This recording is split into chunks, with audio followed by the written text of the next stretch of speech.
दोस्तों, आप सभी का एक बार फिर से स्वागत है अर्थ में, मेरे यानी सौरभ राज जैन के साथ सिर्फ और सिर्फ 92.7 बिग एफएम पर। दोस्तों, हमारे आज के दो विषय हैं, एक है भय और दूसरा विषय है लालसा।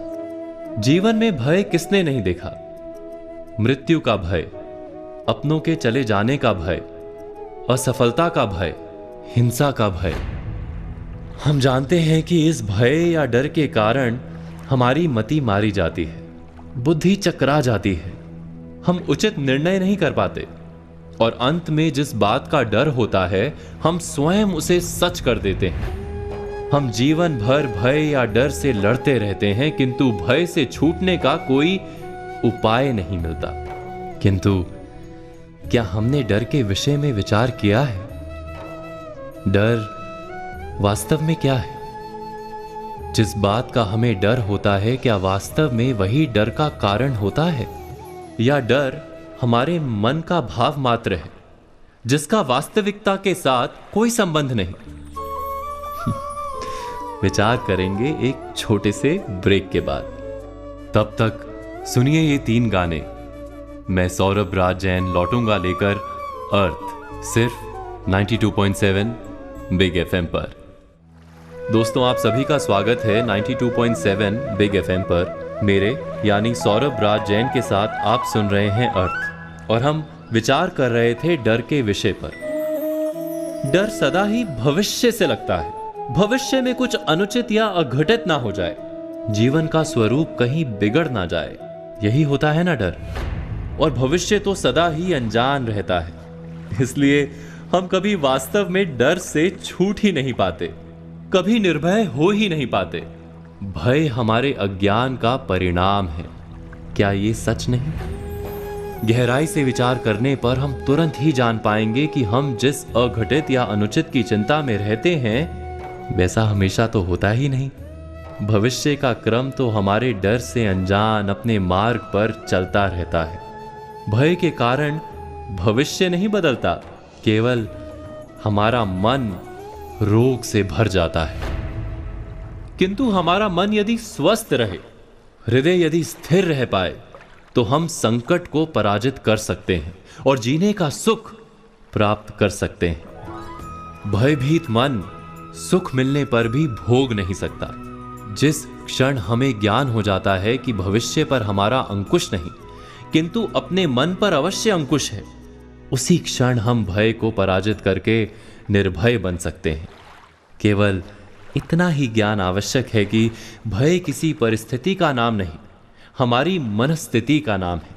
मन की दृष्टि में परिवर्तन करने से हम निर्भय हो जाते हैं। समय आ गया है एक छोटे से ब्रेक का।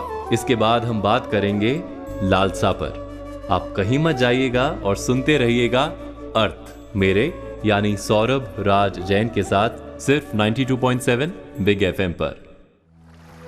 92.7 बिग एफएम पर आप सुन रहे हैं अर्थ, मेरे यानी सौरभ राज जैन के साथ। ब्रेक से पहले हमने बात की भय की, और अब हम बात करेंगे लालसा पर। लालसा या लालच का स्वरूप क्या है? लालसा का कारण क्या है और उसका मूल क्या है? हम इन सभी प्रश्नों का हल ढूंढने का प्रयास ही नहीं करते कभी। मन लालसा से भरा रहता है और हम अनुभव से जानते भी हैं कि हमारी लालसा के कारण हमें ही दुख प्राप्त होता है। लालची व्यक्ति नीति और नियमों को तोड़कर भी अपनी लालसा पूर्ण करने का प्रयत्न करता है। उसका कोई मित्र नहीं होता, अविश्वास से भरा रहता है और मन चंचल रहता है। ये है लालसा का स्वरूप, अकेलापन, डर, अविश्वास और कुछ पागलपन। लालसा का कारण है कि हमें दूसरों से अधिक वस्तु प्राप्त करने की इच्छा रहती है।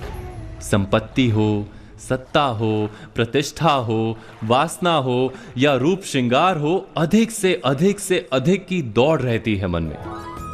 किसी बात से संतोष प्राप्त नहीं होता।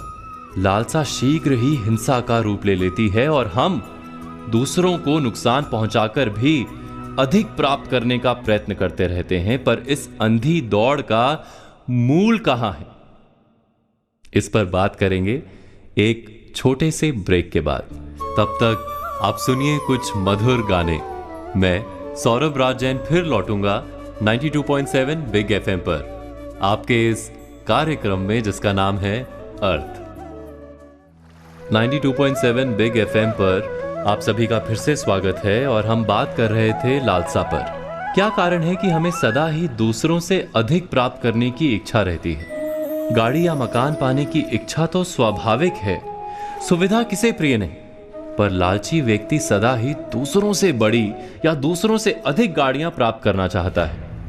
लालसा वास्तव में दूसरों से स्पर्धा करने का नाम है। मनुष्य अपने जीवन की परिस्थिति से, अपने हालात से संतुष्ट ना हो और अपने जीवन की परिस्थिति से ऊपर उठने की इच्छा रखे तो वो स्वाभाविक है, पर ऐसे व्यक्ति की स्पर्धा दूसरों से नहीं, अपने आप के साथ होती है। वो प्रयत्न करता है अपनी मर्यादाओं को तोड़ने का। उसके प्रयासों में ही उसकी विजय है। उसके मन में महत्वाकांक्षा तो होती है, पर उसे लालसा या लालच नहीं कहा जा सकता। जो मनुष्य स्वयं को अंतर से रिक्त अर्थात खाली पाता है, जिसके अंतर में ना आत्मविश्वास होता है ना ही शांति, वही मनुष्य स्पर्धा दूसरों से करता है। विचार कीजिए, जब आप जानते हैं कि कोई कार्य आप सरलता से कर पाएंगे, तब क्या आप स्पर्धा करते हैं? नहीं ना। स्पर्धा तब जन्म लेती है जब आपको कार्य कठिन दिखाई दे, अर्थात जिनका हृदय आत्मविश्वास से भरा नहीं होता, उसे समग्र जीवन ही कठिन प्रतीत होता है। उसके अंतर का खालीपन बढ़कर सत्ता या संपत्ति की लालसा बन जाता है। पर आत्मविश्वास तो मन की स्थिति है। हम स्वयं से कहें कि जीवन कठिन नहीं, जीवन में कुछ भी कठिन नहीं, अपने आप हम लालसा से मुक्त होकर आत्मविश्वास से भर जाएंगे। क्या ये सत्य नहीं? अर्थ पर आज हमने बात की भय और लालसा की। अगली कड़ी में हम बात करेंगे अपेक्षा और उपेक्षा पर। तो आज की बातों पर विचार कीजिए और आने वाले कल की प्रतीक्षा कीजिए। मैं सौरभ राज जैन फिर लौटूंगा लेकर अर्थ, सिर्फ 92.7 बिग एफएम पर।